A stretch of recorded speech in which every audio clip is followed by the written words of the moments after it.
Jessica in New York. You're live with Eric and V. What would you like to talk about? Hi, guys. Hey. Oh, I'm sorry. I want to open the call by saying I absolutely adore the both of you separately together. This has been such a fabulous show. Yay. Thank you. Yay. So I called in to talk to you guys today because, as you know, and as has been demonstrated on this show, the Christians and the religious in general are tapping harder than Fred Astaire these days, what with COVID and Trump and all the things that are going on. Oh, don't nobody tap harder than Fred Astaire except Ginger Rogers. Sorry. I know it's blasphemy. They're actually my two favorite. They're my two favorite stars. We just watched Bachelor Mother last night, and he's on a 1940s classics high. I am. You have to kind of suspend the terribleness that people are at the time. It's terrible. People are but horrible. It's amazing. Yeah. Okay, sorry. Sexist it all is. Yeah. Oh yeah. You're gonna get us on a very lovely tangent. And they're like, you whore. Oh my goodness! How dare you? Rogers especially, like, excuse me. Mm-hmm. Oh yeah. Okay, sorry. So I know. Go ahead. No, This is going to be the whole call if we continue down this tangent. I promise you that. Yeah, exactly. Oh.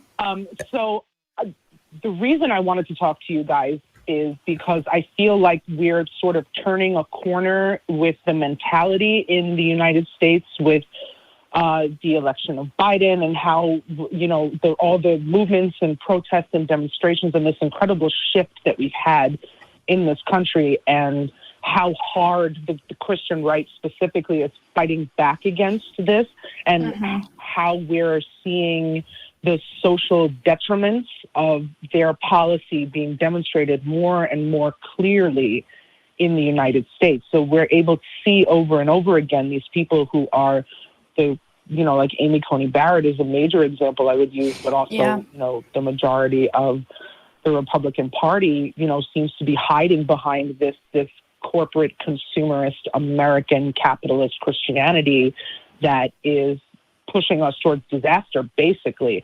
And I wanted to talk about how the liberals and progressives of those religions are actually complicit in that, as much as they would like to stuff their fingers in their ears and pretend that they aren't. They're actually enabling the fundamentalists of their religion to do what they're doing, and they're not able to deal with that. I agree fully. I think that they are basically running the most effective PR and crisis management campaign for their fundamentalist cousins, so to speak. So they are the ones who are presenting this veneer of, oh no, it's all fine. We're all good people. It's cool. We're fine. Oh, don't look at them. We're not going to hold them accountable. We're just going to pretend that they don't exist. And yeah, I fully agree with you. Yeah, and really, there's just this built-in system of denial, which is absolutely ridiculous. Oh well, I don't believe in that specific group because they're not true Christians. Right. So it's not my problem. I don't need to they're not about even one of us. Bingo. Yeah. They're putting up the Scotsman as many times as they possibly can to the point where we all sound like we're from Glasgow when we're trying to talk to them, and it's enough. But here's committed to do that. But they did do something very, very well with PR, and that is perpetuate this idea that there's a Judeo-Christian narrative that makes sense, that isn't entirely eating itself alive, and yet we don't agree on the minutia, and we have a hard time getting together to collaborate. I think that's something that we need to do better, because on those things that we need to ally about, right? We had a Christian call in and he said, hey, I want to ally with atheists and anybody else who's against this idea of a 6,000-year-old earth, right? You can ally with people when your missions are the same.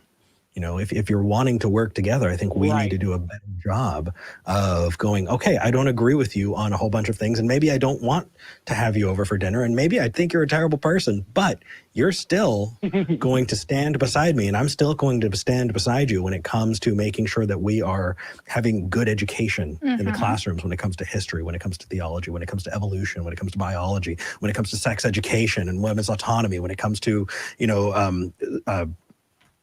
protection and understanding about these things. Those are all things that we can ally on. And it's not just atheists, and it's not just Christians, it's Muslims, it's polytheists. Anytime that we get that opportunity, we need to understand that we have to work together to be able to make this change, because the other side, that Judeo-Christian narrative, is strong. And it's got its shit together. But that Judeo-Christian narrative also assumes that we, as non-believers, do not have access to a form of morality that's functional, which is why you get that stupid question, well, how come you don't go rape and murder everybody? You're not a Christian. So I'm going to give you a real-life example. So I am a paralegal, and I specialize in child abuse cases. Oh, my goodness. That's rough. I would not want your job. But thank you for what you do. Seriously. Thank you. It is honestly the best job I have ever had. Having been a survivor of most of the things that I am helping prepare these cases for prosecution, I find that there is no work that is done by any religious organization at all whatsoever under their guidelines, under their rules, under their beliefs, that directly compares to what we are doing under the secular system in the judicial system. So I feel as though religious people will pay a lot of lip service to how they are against the abuse of children, they are against the exploitation of children, they are against the trafficking of children. You know, these are all things that I deal with in my work, the abuse, rape, molestation, trafficking, all of those things. And there's so much lip service paid by the religious. However, especially the liberals and the moderates of every religion, by validating the God belief on which the church relies to continue its existence and thereby continue its abuse, they are allowing these things to happen. And I cannot tell you how many religious people have absolutely burst into total hysterics upon having this pointed out to them and saying that's impossible, I don't agree with it, I don't want it, don't tar me with that brush.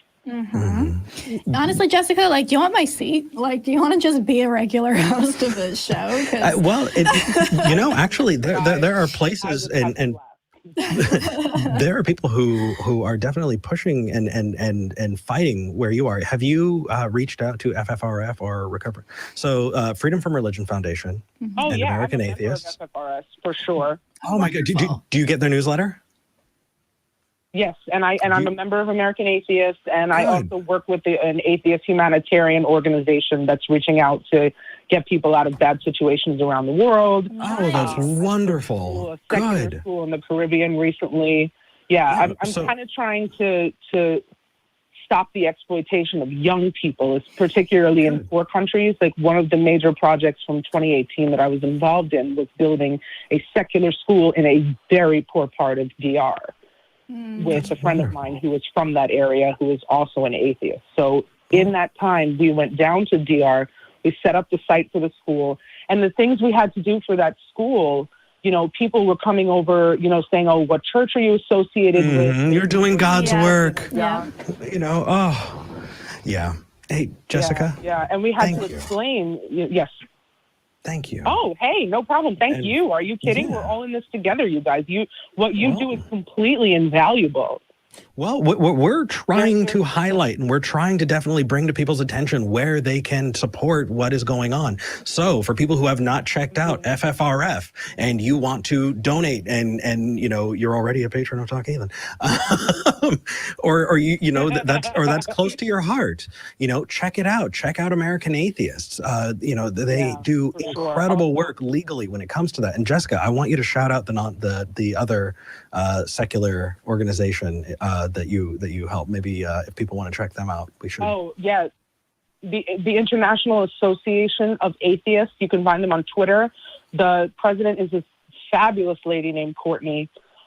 We are working with people all around the world to help get them out of dangerous situations. We're always looking for donations, for volunteers, for anything that people would be willing to do. We're looking for case managers to help people out. I personally have 2 cases on my own. Love it. The people in the organization are selfless, wonderful, excellent people who are doing from like the dirt, working from the dirt to help people. We're sending people translators. We're helping them get birth certificates, passports, all kinds of stuff. Oh, and that's we need wonderful. people around our, you know, And Hey, we're doing it all Jessica? without God and Jesus. Hooray! That's right. Jessica, love it. Dave Sorry. from in the live chat says, when I grow up, I want to be Jessica. Me too, that. Thank you. Jessica, cool. Jessica, Let's move to New York. Yeah. I would actually love to get your contact info. Can we return you to the queue so you can talk with a call screener and give them some info? I would love to reach out to you. Yeah. Yeah. Okay, I awesome. talked to you a little bit on Twitter, both of you Yeah. guys. I talked to you a little bit. Oh, You guys okay. a little bit on Twitter, so we'll be in touch. Perfect. Sounds good. Eric, I Wonderful. met you at the 2019 American Atheist Convention. You did? Yay! Oh my gosh, you probably ran into me too. I was there as a guest. That's awesome. Gatsby? Okay, so I definitely saw you. Yeah. I Listen, was you not guys are gonna be anyone here. yet. Like I was not on any shows, but Yeah. I also met him at the Right. American Atheist Convention. So Chill. yeah. And I look forward to seeing you guys at the next one. I really would love to see as many people as I can in person at the next That's Absolutely. wonderful. First drinks on me. This is gaining momentum. Yeah, that's great. It's going to be in Phoenix, we're going to do it. It is. I have family out there, but we don't have a whole lot of time. We got a couple more callers. Jessica, thank you for calling in. I'm going to put you back in the queue. Likewise. Have a great day, guys. Thank you so You too. That is awesome. Yeah.